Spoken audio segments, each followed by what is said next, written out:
A warm welcome to all the viewers of this channel, The Rashmo. Well, this video is in continuation with the previous video, which was regarding form number PAS 6.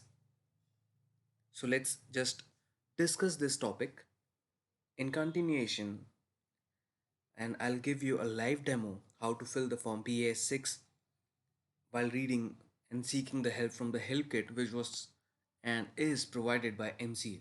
So let's just start.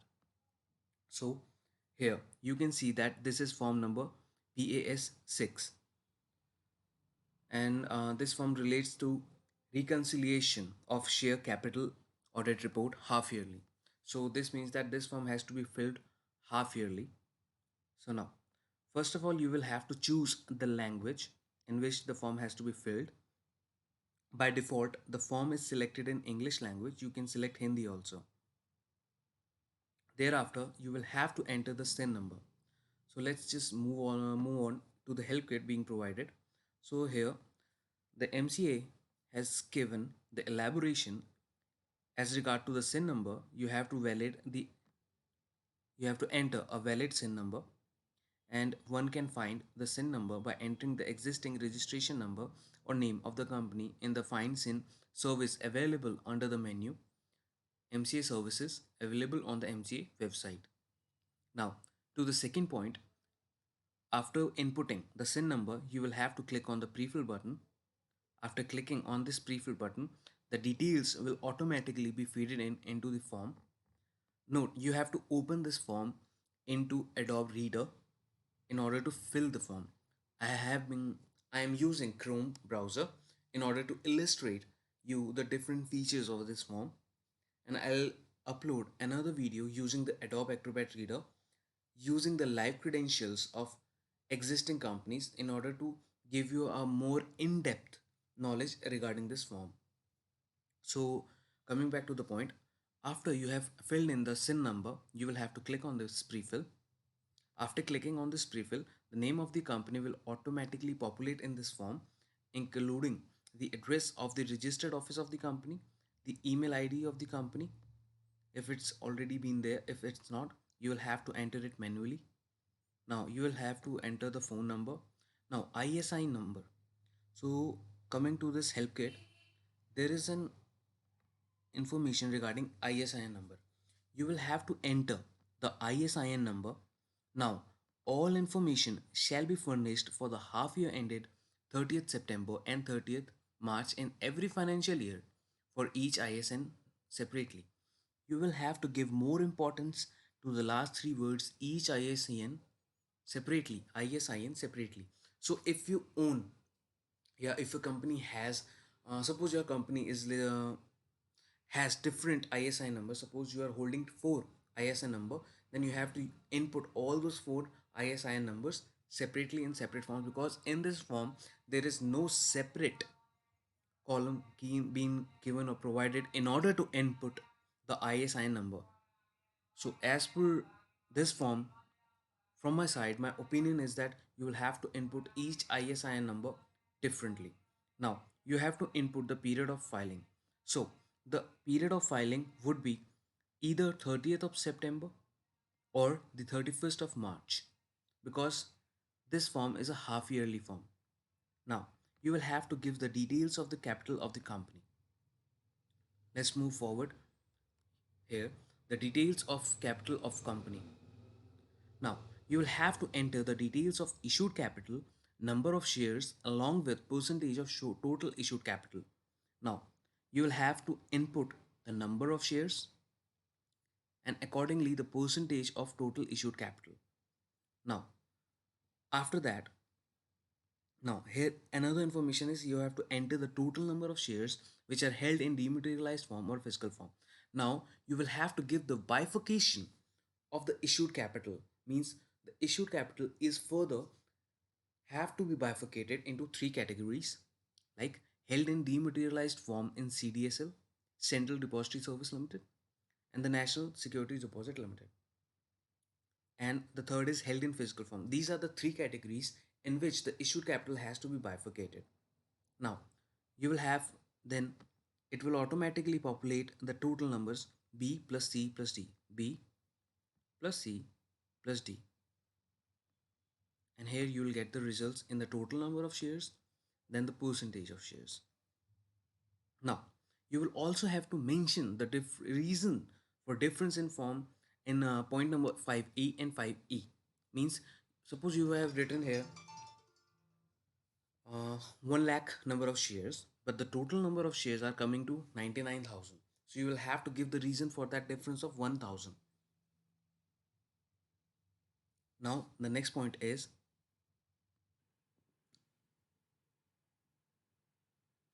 so continuing with the sixth point, you have to give the reasons for difference in 5A and 5E. 5A being the issued capital.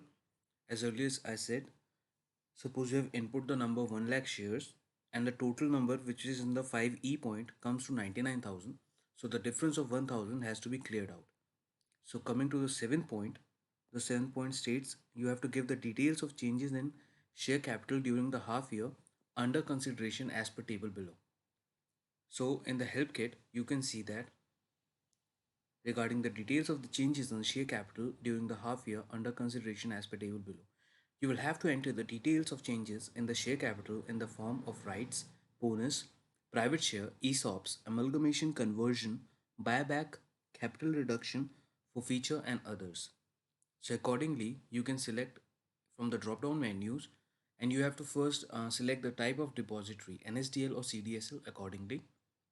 So coming to the eighth point, you have to give the details of shares held by the promoters, directors, KMPs as also provided in the help kit.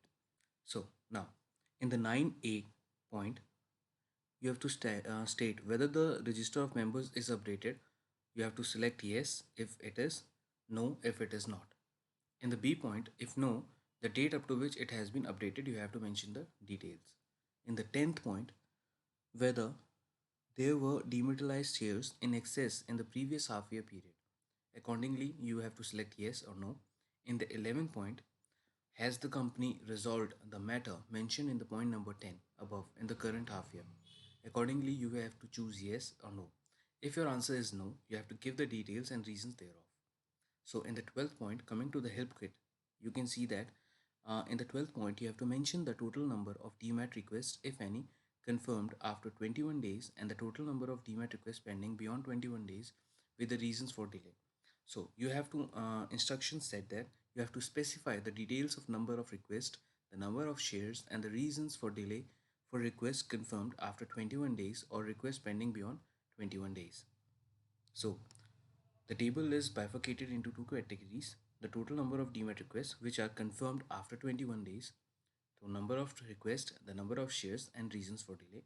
The second category is the total number of DMAT requests pending for more than 21 days. You have to give the number of requests along with the number of shares and the reasons for the delay for the same. In the 13th point, you have to share the details of the company secretary of the company, if any, like the PAN number, the name, membership number, address, email, telephone number. In the 14th point, you have to give the details of CA or CS certifying this form. So after uploading the TACs, the details will be automatically filled, or if the details you have to correct them, then you can input them manually. So in the 14th point, the instructions are very simple. You have to enter the name and address of CA or CS certifying the form.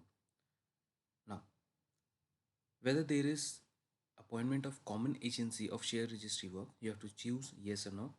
In the 16th point, any other details that the professional signing this form may like to provide. So here you can input the comments or the reservations being raised by the CA or CS who is certifying this form. So optional attachments, coming back to the help kit, the optional attachment is quite big. It contains few points which we can discuss, like you have to enter the number and date of board resolution as authorizing the signatory to sign and submit the e-form. You have to ensure that the e-form is digitally signed by the director, manager, CEO, CFO or company secretary. The person should have registered his or her TSC with the MCA by using the following link, the website link, which is www.mca.gov.in. If not already registered, then please register before signing this form. So this is kind of a disclaimer thing. Now, For the disqualified directors are not allowed to sign the e-form. In case the person digitally signing the e-form is a director, enter the approved in. So here you can choose the attachments accordingly which are suitable for your company. In the verifications, you have to input the resolution number dated and digitally signed by the director, manager, secretary, CEO, CFO of the company, designation, the DIN number, active DIN number. Now, certificate by practicing professional. So here the professional will attach the certificate. Now, it has to be digitally signed by either a chartered accountant in whole time practice or a company secretary in whole time practice. So you have to also choose whether he's an associate member or fellow member of the institute. Then you have to input the membership number, the certificate of practice number. So after filling on this form, you have to check the form, do the pre-scrutiny and then submit the form. So if you have any kind of difficulties while filing this PAS6 form, then kindly share your doubts on the below given email ID. Thanks for watching this video. So wait for the next video to be uploaded regarding the PA6 more difficulties. Thank you.